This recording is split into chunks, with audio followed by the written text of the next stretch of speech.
The Panthers traded quarterback Teddy Bridgewater to the Broncos for a 6th-round pick in the 2021 draft. However, the trade will not take the Broncos out of the market for a quarterback in the draft, a source told our Adam Schefter. I mean, from the Broncos' perspective, look, this was an insurance policy, right? You knew you couldn't start the season as Drew Lock, your only option as a starting quarterback. Now they at least have Teddy Bridgewater, who, Dan, I know you said yesterday was an instant upgrade. But I want to do a little reading between the lines on this particular trade. Dan, what do you think your biggest takeaway was, and what does it signal for the rest of the league? It puts those teams that want a quarterback on notice. New England, you're on notice. Washington, you're on notice. Potentially Pittsburgh or Chicago, you're on notice. If you guys want to move up and go get a quarterback, you got to jump ahead of 8 right now. Because Carolina moving on at the 8 spot from Teddy Bridgewater leaves them only with Sam Darnold, okay? And I love Sam.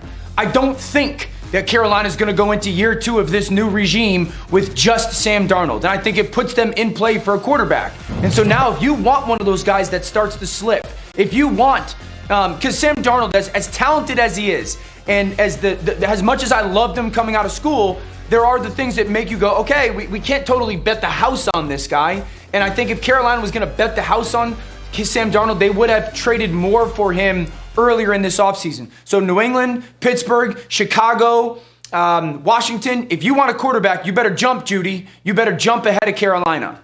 The beauty of having Mike T in studios is I'm watching him go like this as you're talking. Your response to what Dan just said? I've been doing that for months at home, and no one's like listening. Yeah. Thanks, I appreciate it. Sorry, Usually I disagree with Dano as much as I love him, but more than that, fundamentally, they have not exercised the option on Sam Darnold's contract. That tells you everything. When we make trades, we want to adjust the contract, whatever we're going to do simultaneously. So think about this delicate dance going on right now. They give up 3 picks for Sam Darnold, yet they don't want to guarantee $18.8 million for 2022. So I think that tells us everything we need to know about the Panthers, that they are wide open at the quarterback position tonight at number 8. Graz, you agree that quarterback is very much in play for the Panthers at number 8? I think it always was. I don't think the Bridgewater trade necessarily signals that it's more so, because he was gone as soon as they got Darnold. But to Mike's point, I think it depends on who their guy is, right? It depends on what San Francisco does and who's available. If Carolina has someone in mind and they're there at 8, or maybe they move up a spot or 2, then yes. Then I think, but if they're not, then I think that's when you see the option get picked up right on Darnold, because obviously they feel good about him, or else they wouldn't have made the acquisition. It's just a matter of how good and compared to what can they possibly get in this draft. Here's the thing about the Panthers, right? They were 5-11, as you know. 8 of their 11 losses came within 8 points or fewer. That's despite having super average quarterback play and missing Christian McCaffrey. So if you're a Panthers fan and your team does not draft someone tonight, can you at least feel okay starting the season with Sam Darnold under center? Absolutely, for all the reasons you just said. He's going to improve the position. There's some flaws in his game, as Dano alluded to, in terms of turnovers, but it's a good young defense. Christian McCaffrey comes back. They should absolutely compete for a... Jones sliding to number 15 in the lap of the Patriots. And we're going to have Dan Orlovsky and RC back with us. But let's also bring in Heisman winner Desmond Howard. And Des, let's get your reaction to this. McShay having Trey Lance go to the Niners at number 3. What are your thoughts?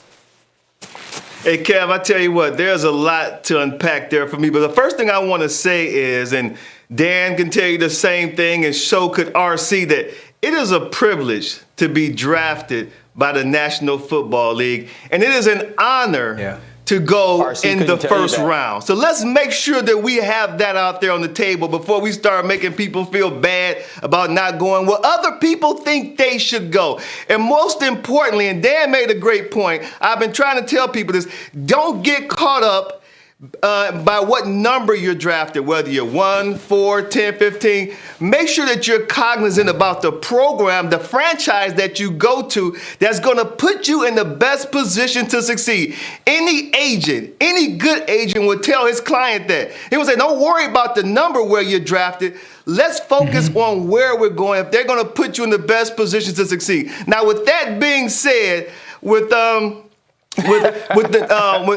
new mock draft that's just come out by my man McShay, I always thought that Trey Lance was in play for the 49ers. I never thought it was Justin Fields. I said it was Mac Jones or Trey Lance.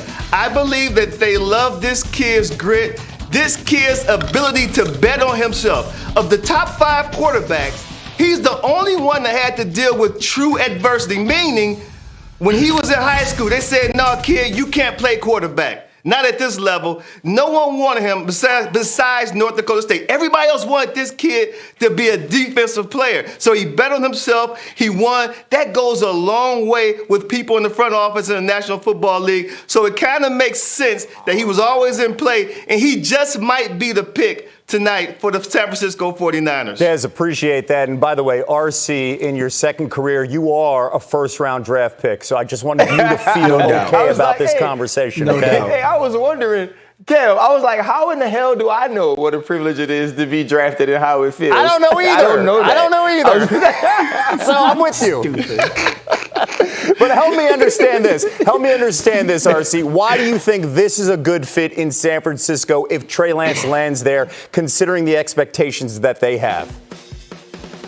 You know what? Let's keep it real. Everybody feels like it's a good fit for San Francisco, whichever one of these quarterbacks they get, because of Kyle Shanahan, because of the success he's had, not only in San Francisco, with pretty much every quarterback who has played there, whether we're looking at wins or losses or not, or what we've seen him do in Atlanta, or what his family and he has done in Washington. And so you know what type of coach he is. You know the way that he can adjust and adapt to the skill set of the players. But you know why this is such a big deal today? Because of Todd McShay, because of Mel Kiper, because of Adam Schefter, because for the last 2 months, as the San Francisco 49ers moved up, all we've heard is Mac Jones, Mac Jones, Mac Jones, Mac Jones. And we've totally ignored the other guys and their skill sets and how they would fit. Think about this. Think about a big, fast, strong, powerful quarterback on a stretch boot after the San Francisco 49ers have run for 140 yards in the first half, and you're a safety or a linebacker, and you got to make a decision between Trey Lance and George Kittle.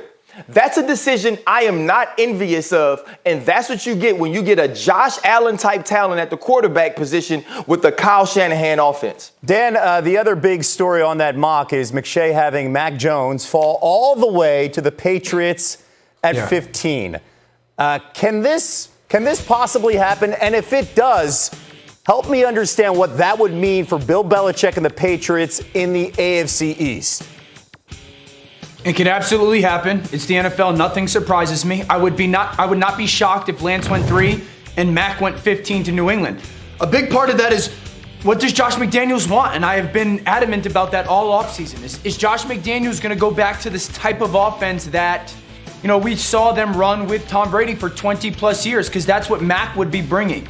I also believe because of the talent upgrade in New England and the offensive line that is in place there, that it's not all that different than a situation is in San Francisco. So I think if Mac Jones goes to New England, he's going to play really good.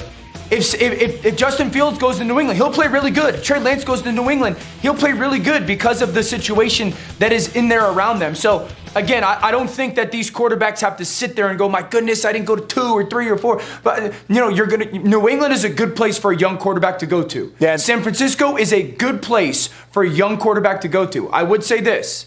If it is Trey Lance, and I said this yesterday, I think it's the greatest flyer at the quarterback position in the history of the NFL draft because of the lack of repetitions he has in college. Yeah, less than 20 starts and just one last season. Back to Des here, because you started this conversation where it really is about organizational fit. That's the key, not the number on day one here. Mac Jones going to the Patriots. Your thoughts about something like that brewing?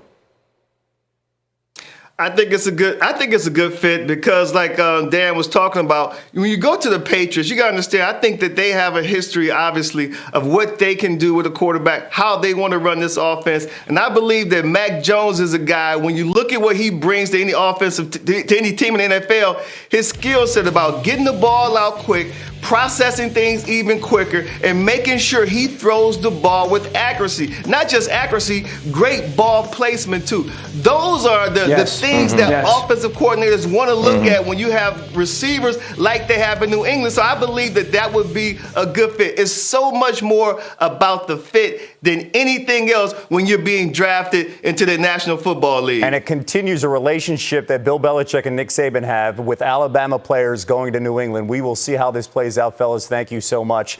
Time to get all comfy and let Elle cook a little bit. Elle? No, it's all good.